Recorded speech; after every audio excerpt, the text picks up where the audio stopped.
Today is the 2nd of December 2024 and we're relocating from Anau to Dunedin on our way back to Christchurch. We're going the scenic route along the coast rather than the fast direct way, which would see us back in Christchurch in a long day of driving. We're on holiday and want to take New Zealand in, not just skip over bits. Even so, we're not going to see it all by any stretch. It's yet another early departure. Looks like it's bin day in this section of Anau with all the wheelie bins lined up for collection. Where we live, these green bins with yellow lids would be recycling, but I don't know if the same convention applies here. We stopped down by the lake for some photos before we go. It's looking very scenic with the morning mist and the float planes. These float planes are the ones that will take you over to the fjords and the plentiful other remote and scenic locations in the area. Angela and I looked at a quick flight, but it stretched the budget, so it was a no. It's closed in and it's a bit grey today.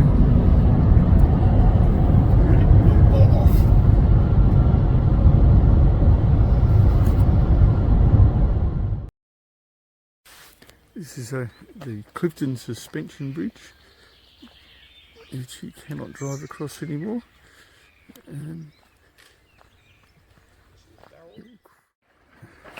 No longer open to vehicular access. Not surprised. So it's got a big nut. I keep checking out these rivers. Let's see if I can get a picture from the bank. Okay. Very scenic. And this is the bridge from the side.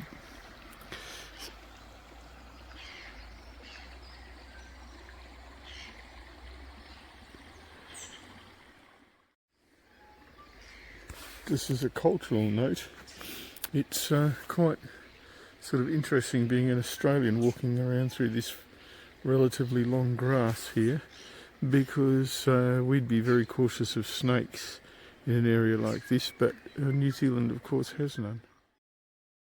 So, famous landmark, so tour about a giant sausage and hopefully get some breakfast at 9:30 sort of thing. Just stopped at a spot called Gemstone Beach just for a bit of a break. Quite a few people here. Maybe looking for gemstones. Don't know. You get the impression that the wind is pretty strong around here.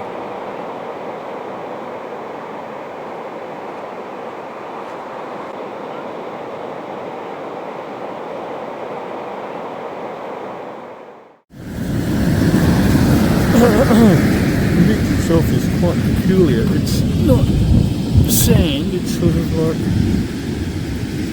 bunched up gravel.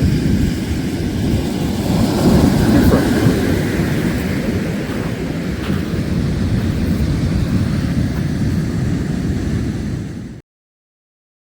Now New Zealanders, plug your ears, because I think I'm going to murder the name of this place.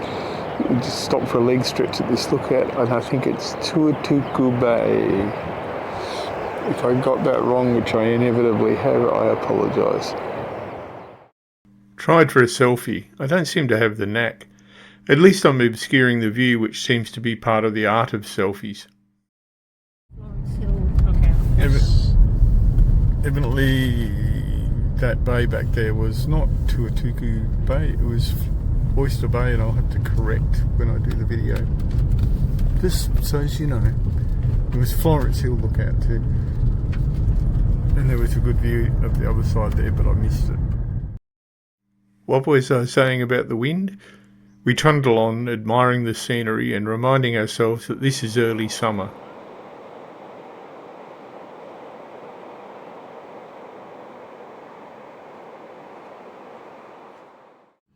We stopped for a cuppa and a break at a little art gallery in Papatauai. Interesting place. Okay, we've been magically transported to Balclutha, slowly closing in on Dunedin. Ooh, J car. A few places I recognise from Australia.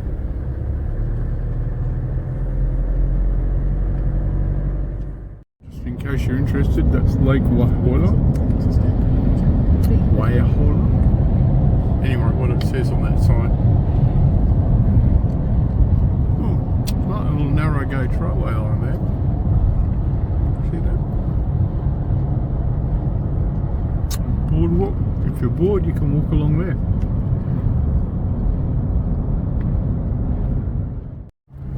Here we are coming into Dunedin.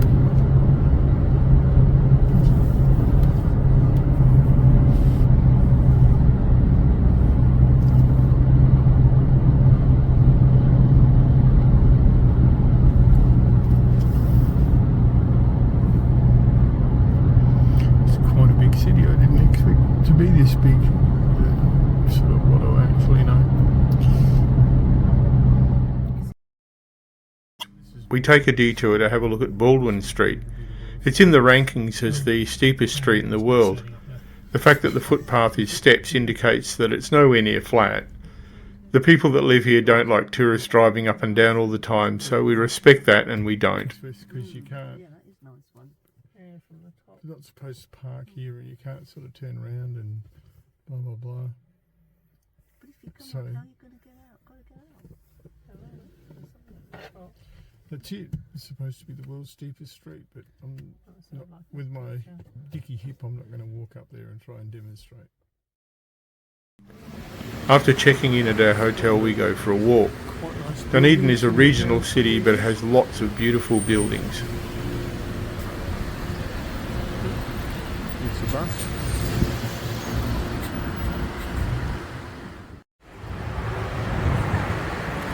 Having a post, pardon me, start that again.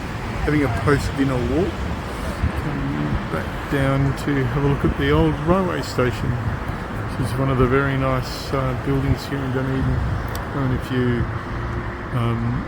were interested, it's 18,869 kilometres to Edinburgh, or 14,502 to Portsmouth. And 9,865 to Shanghai, but there you go. The building is closed up, unfortunately, but it's quite impressive inside. It's the police, not for us. Stardate 3rd of November 2024. Today is day 2 of our relocation back to Christchurch, so we're heading to Christchurch. We're going to return the hire car there as we're changing modes of transport to rail, and we won't need the hire car until we get to the North Island. It's about 360 kilometres and more than 4 hours of driving, but we have some stops planned, so it'll take us most of the day. Thunderstorms this afternoon, didn't I, Jan? Oh, could get exciting. Yes, I chose to ignore it. So we're leaving Dunedin, heading up to Christchurch today. It's a bit soggy, so today's basically another moving day, but we've got a couple of things that we've got on the schedule to see during the day, so I will keep you posted. Something leaking out as well. Bit of misty scenery this morning on Highway 1. Unintended scenery.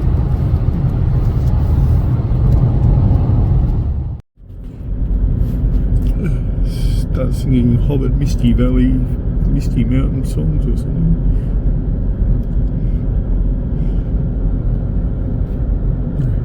Misty mountains with orange cones in the foreground.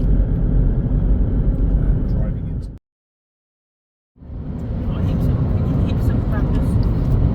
Just passed through here, but oh look, you won't see it, but there's some snow up there in the distance. Anyway, I've got to deal with the rubbish bags in the back. These are the famed Maraki boulders, except I sort of had the impression they'd be way bigger than this.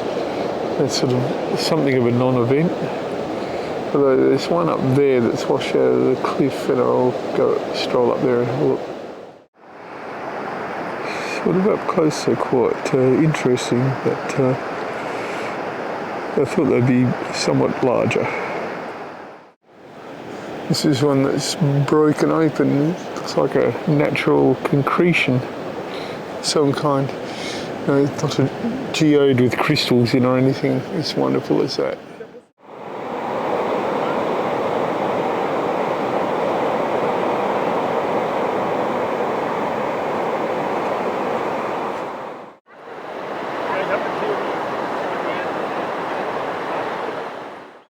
There was one boulder that had eroded out of the cliff, just sitting on the sand and not buried at all.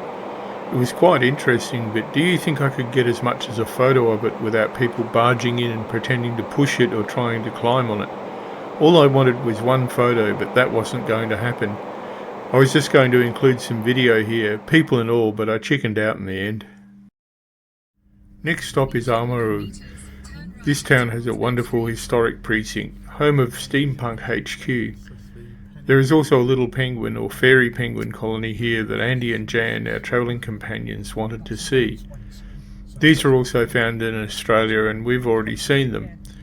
We thought that they may all be at sea during the day with none to see in the colony, but it was worth a visit for people that live half a world away on the off chance that some may still be ashore. A bit of a historic precinct here.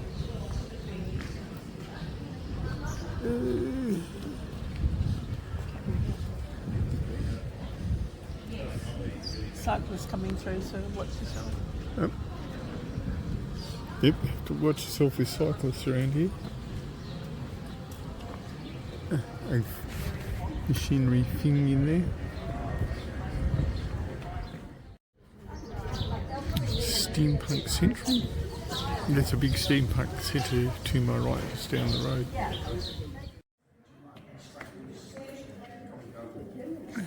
Beautiful buildings preserved here.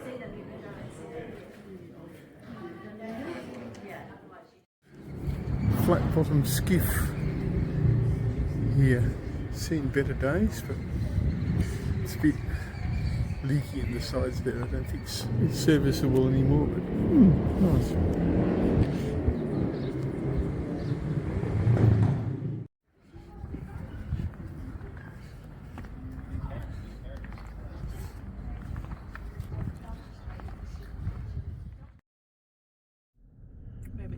After exploring the historical precinct, we head around the harbour to the penguin colony. In 200 metres, your destination will be on the right.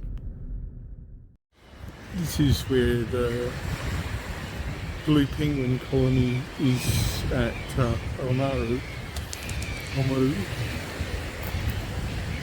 But during the day, there is not, the penguins aren't active.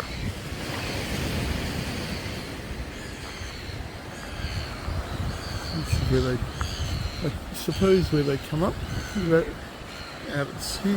This one. Yeah, there's a seal down there in the weed. I don't know if you can see it. I'll get the camera out in a minute. They've got some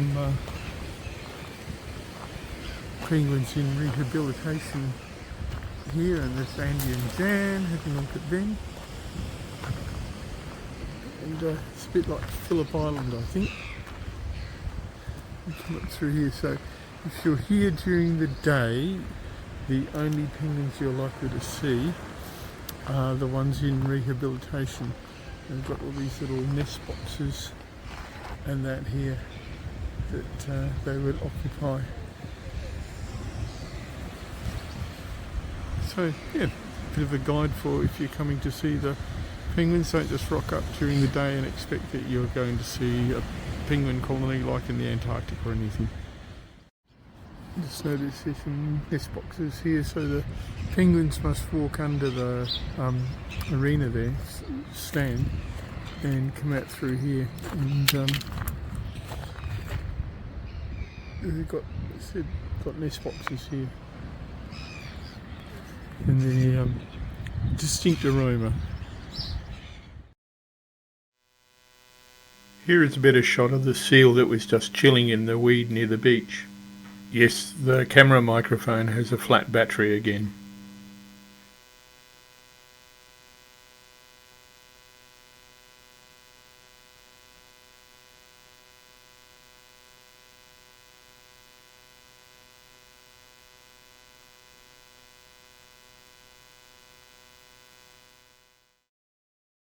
We depart Oamaru and head off on the final leg to Christchurch. Look at these. This is the famous Canterbury Plain, a rich, relatively flat agricultural area to the south of Christchurch.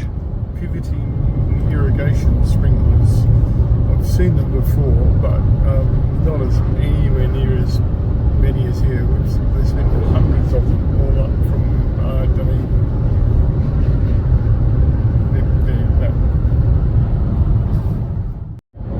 Just proof that there are in fact straight roads in New Zealand.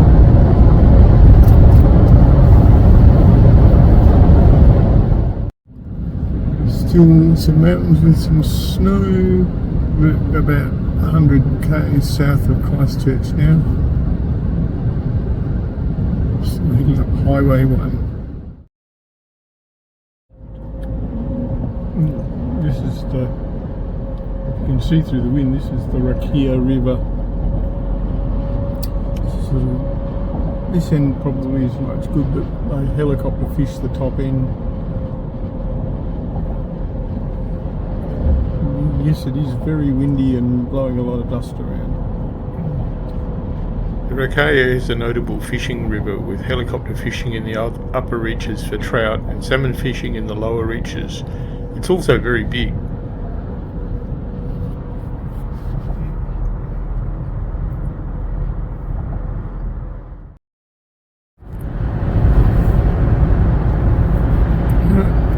Now on the motorway into Christchurch, so nearly there.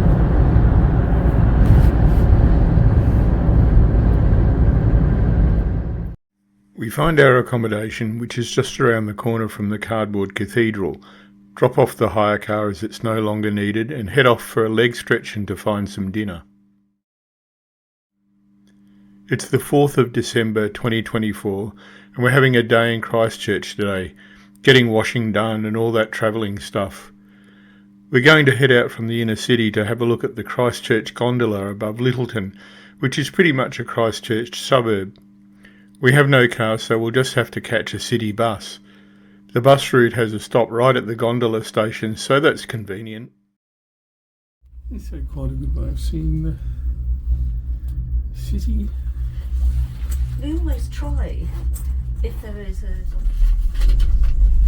You sort of see the city centre over there. I'm going to do one of these like high-speed zooms. A bit hard to tell with that sort of thin building in the middle. We're staying right on the corner of that. Right, just wait on stuff. We just tried to shut itself down before we've lost the view. It's actually quite nice here when you consider we're just like on the edge of the city suburbs. Said there's the city there, and yeah, as you can see, it's a reasonable sized city. Well, me judging because I come from one of the most sprawling cities in the world, it's funny to see a normal city. Yes, I know I'm blocking the road. Yes, right, what have we got here? Shop 16. Oh, good sort of map thing here. That big river there, that's Rakia River. I was getting so excited about it yesterday. So interesting, around here is where they hid the harbour. People sailing down there. Sort of, due to the topology of New Zealand, there tends to be these like nests of waterways. Interesting colour of the water. You can actually see it a bit better from over here.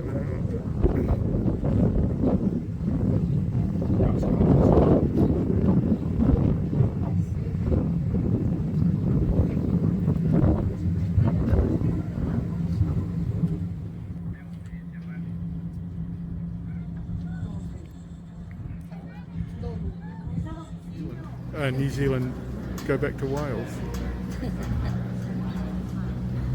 After a couple of hours, a coffee and an obligatory t-shirt from the gift shop, it's time to head back down.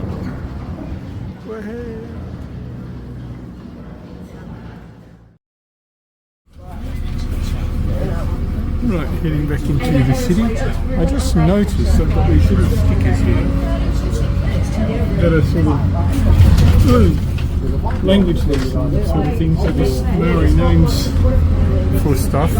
And one of the interesting ones is a Maori name for a freshwater eel is a tuna.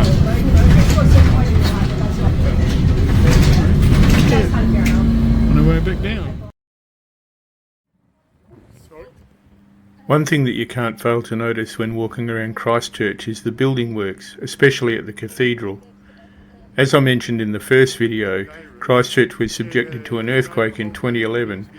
At magnitude 6.3 it might seem mild, but the epicentre was shallow and close to the city, over near Littleton where we'd just been. For such a relatively small quake, the vertical and horizontal accelerations were huge, resulting in massive damage to buildings, soil liquefaction and 185 deaths in a country used to earthquakes. The memorial wall in the city centre is a simple and sad reminder of that event. The wall records the details of the earthquake and the names of all the people that lost their lives.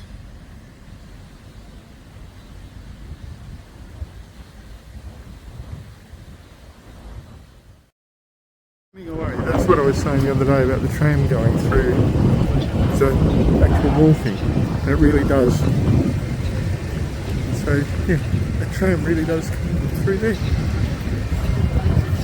I know I keep making a fuss about this, but I find it quite interesting. Yeah, the tram actually comes through the middle of this little shopping mall. Handy place to catch it in the rain because it's all roofed over. There you go. Fuel electrically powered. And basically, it doesn't lead to the city these days. Something different. Tomorrow we change modes of transport from road to rail. Andy will get a well-deserved break from driving as we take the Coastal Pacific train from Christchurch up to Kaikoura. What's the attraction there? It's one of the few places where you can see sperm whales close to the shore. Join us in the next episode as we sit back, relax and trundle up the coast of the South Island and then head out to sea to see if we can find at least one sperm whale. See you then.